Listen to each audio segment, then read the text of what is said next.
옛날 옛적에 어린 소녀가 있었다. 부자 아버지가 사악한 계모와 결혼하자 그녀는 두 딸과 함께 집에 정착했습니다. 그들의 얼굴은 아름답고 하얗지만 그들의 마음은 사악하고 잔인했습니다. 그리고 불쌍한 소녀에게 힘든 시간이 왔습니다. 아침부터 저녁 늦게까지 그들은 물을 나르고 스토브를 데우고 음식을 요리하고 설거지를 하고 빨래를 하는 등 더러운 일을 하도록 강요했습니다. 게다가 이복 자매들은 최대한 그녀를 화나게 하기 위해 최선을 다했습니다. 그들은 그녀를 조롱하고 완두콩과 밀을 재에 부었고 그녀는 앉아서 그들을 골라했습니다. 저녁에 일에 지쳤을 때 그녀는 침대가 아닌 스토브 옆바닥에서 자야 했습니다. 그리고 그녀는 항상 재에 먼지, 더러움 속에 있었기 때문에 그녀의 자매들은 그녀를 신데렐라라고 불렀습니다. 그러나 어느 날 왕은 3일 동안 계속되는 잔치를 시작하고 그의 아들이 신부를 선택할 수 있도록 그 나라의 모든 아름다운 소녀들을 잔치에 불렀습니다. 2명의 지명된 자매가 그들도 잔치에 올 수 있다는 것을 알았을 때 그들은 즉시 옷을 입고 정리하기 시작했습니다. 신데렐라도 춤추고 싶었지만 새엄마는 드레스도 신발도 없고 더러워서 그녀를 놓아주지 않았습니다. 그리고 사악한 계모는 재에 밀 한 그릇을 부어 신데렐라가 2시간 안에 그것을 모으면 언니들과 함께 갈 수 있다고 말했습니다. 신데렐라는 정원으로 나가서 울었다. 그리고 나서 2마리의 흰 비둘기가 날아와 다른 세 무리가 뒤를 이었습니다. 그들은 재를 휩쓸고 쪼개기 시작했고 그래서 그들은 그릇에 있는 모든 곡물을 선택했습니다. 1시간도 채 안 되어 일을 마치고 모두가 돌아왔습니다. 신데렐라는 계모에게 그릇을 가져와서 잔치에 갈 수 있다고 생각하면서 기뻐하기 시작했습니다.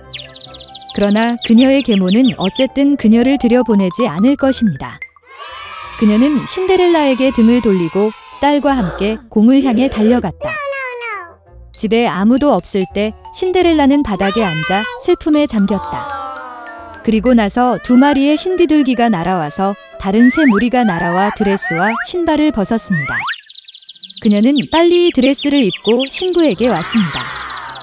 그들은 그녀의 이복 누이와 계모를 보았고 그것이 이상한 공주일 것이라고 생각했습니다. 그녀는 황금빛 드레스를 입고 너무 아름다웠습니다. 그들이 신데렐라라는 사실은 결코 생각하지 못했습니다. 왕자는 그녀를 만나러 나와 그녀의 손을 잡고 춤을 추기 시작했습니다. 그리고 그는 신데렐라를 너무 좋아해서 다른 여자와 춤추고 싶지 않았습니다. 그녀는 저녁까지 춤을 추고 집으로 돌아가려고 했지만 왕자는 그녀를 배웅해달라고 요청했습니다. 그는 이것이 누구의 아름다운 소녀이고 그녀가 사는 곳을 알고 싶었습니다.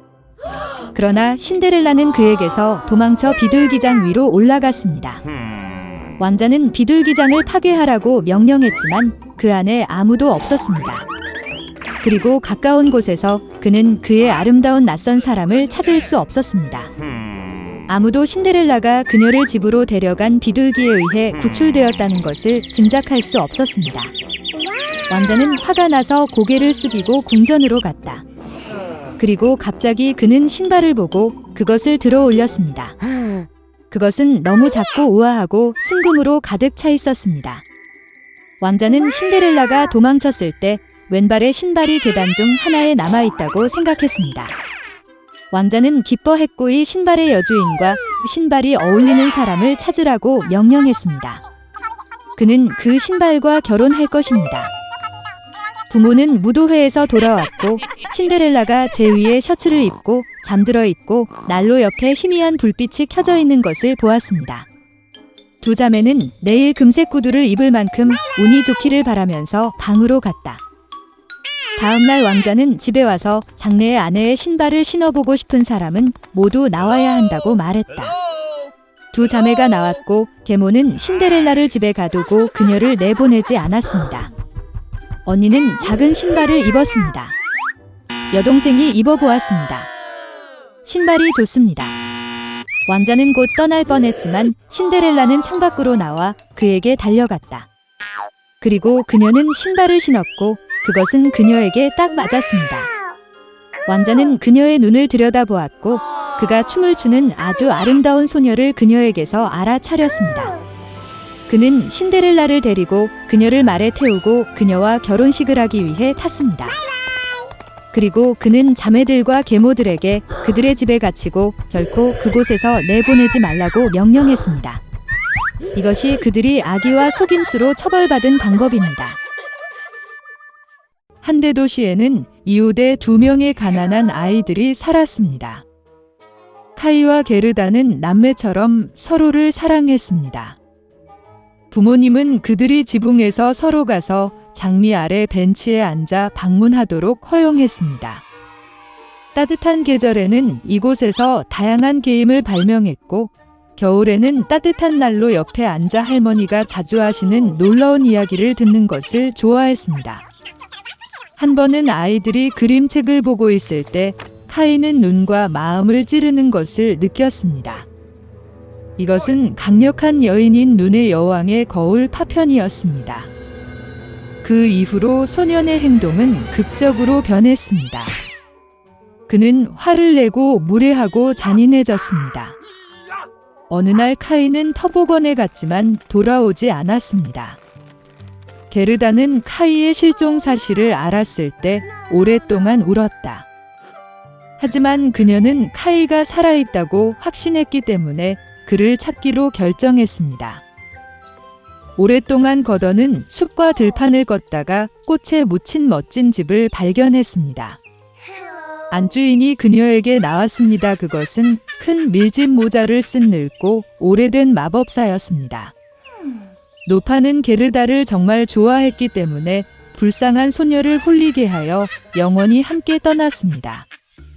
거더는 여행의 목적을 잊고 친절한 여주인의 멋진 정원에서 많은 시간을 보냈습니다. 우연히 장미를 보고 카이를 기억하고 마법에서 깨어나면 길을 갔다. 도중에 거더는 크고 똑똑한 까마귀를 만났습니다. 그는 그 소녀에게 결혼을 앞둔 공주를 안다고 말했고, 그녀의 약혼자는 카이와 매우 흡사해 보였다. 까마귀는 게르다를 데리고 가기로 했습니다. 한 번 궁전에 들어서 다 거더는 미래의 왕자를 보았습니다. 불행히도 케이아이는 아니었습니다. 소녀의 슬픈 이야기를 듣고 공주는 마부와 하인, 신발, 머프, 멋진 드레스와 함께 황금 마차를 그녀에게 선물했습니다. 그리고 거더는 길을 쳤다. 어두운 숲에서 반짝이는 마차는 즉시 강도의 눈을 사로잡았고 즉시 공격했습니다. 강도는 게르다 포로를 잡았습니다. 그녀는 거더를 강도의 성으로 데려가 폴란드의 숲비둘기와 술록이 들어있는 동물원을 자랑했습니다. 그녀의 포로 이야기를 듣고 강도는 그녀를 불쌍히 여기고 카이를 찾아 술록과 함께 가자. 술록은 그 소녀를 나이든 라플란드 여성에게 데려왔는데 그는 지친 소녀를 데우고 먹였습니다. 그녀는 눈의 여왕의 궁전 근처에 사는 친구 핀에게 말린 대구에 대한 몇 마디를 써서 소녀를 도와달라고 요청했습니다. 그녀는 게르다에게 카이의 나쁜 행동의 원인은 그의 마음과 눈을 치는 거울의 파편이며 따뜻한 사랑의 마음의 힘에 얼음이 녹지 않는다면 결코 갖지 않을 것이라고 설명했다. 눈 여왕의 궁전으로 거더는 혼자 갔다. 아무도 감히 강력한 여인의 집에 접근하지 못했습니다. 그녀는 매우 춥고 무서웠습니다. 성에서 자신을 발견한 거더는 그가 얼마나 춥고 황량하고 죽었는지 놀랐습니다. 곧 그녀는 완전히 파랗게 변하고 추위에 거의 검게 변한 카이를 발견했습니다. 소녀는 구석에 앉아 빙원에서 영원이라는 단어를 배치하려고 했습니다. 이 경우 그는 전 세계와 눈의 여왕의 선물로 새 스케이트 한 쌍을 받았을 것이기 때문입니다.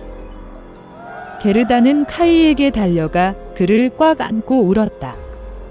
그녀는 뜨거운 눈물로 소년의 마음에 박힌 가시를 녹였다. 집어든 카이도 울기 시작했고 두 번째 조각이 눈물과 함께 그의 눈에서 흘러나왔다. 그들은 서로 만나서 얼마나 기뻤습니까? 그러나 기뻐할 시간이 없었습니다. 눈의 여왕이 돌아오기 전에 그들은 얼음 궁전에서 나와야 했습니다. 카이와 게르다는 마침내 눈의 여왕의 왕국에서 나왔을 때 그들은 서둘러 집으로 돌아갔다. 돌아오는 길에 그들은 거더의 수색을 도운 모든 친구들을 만났습니다. 집에서 가장 좋아하는 피는 장미가 그들을 기다리고 있었고 일어난 모든 일은 곧 무거운 꿈처럼 잊혀졌습니다.